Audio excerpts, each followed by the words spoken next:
Hello guys ମୁଁ ଆଡେ ସବୁ ମୋର ଏଇ ଛୋଟ ମିନି ବ୍ଲଗକୁ ଆପଣ ସ୍ୱାଗତ।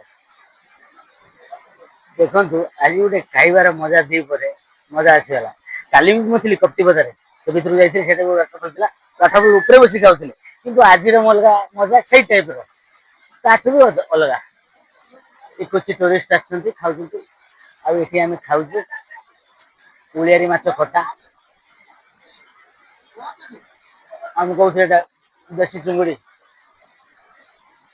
ବାଇଗଣ ବିଲାତି ଆଳୁ ଦେଇକି ଝୋଳ, ସୁଜନା ଛୁଇଁ ଦେଇକି, କଲା ଆଳୁ ଭଜା। ଏଇଟା ଦେଶୀ ଚିଙ୍ଗୁଡ଼ି ମାଛ ଚଟଣି, ଦେଶୀ ଚିଙ୍ଗୁଡ଼ି ମାଛ ଚଟଣି।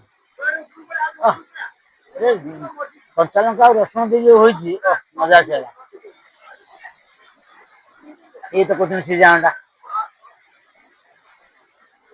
ଆଉ ଏ ଜଙ୍ଗଲ ଭିତରେ, ଏ ଦୃଶ୍ୟ ଭିତରେ ଖାଇବା, କେତେବେଳେ ଆସନ୍ତୁ, ଏମିତି ଖାଆନ୍ତୁ, ବୁଲିକି ଯାଆନ୍ତୁ, ମଜା କରନ୍ତୁ।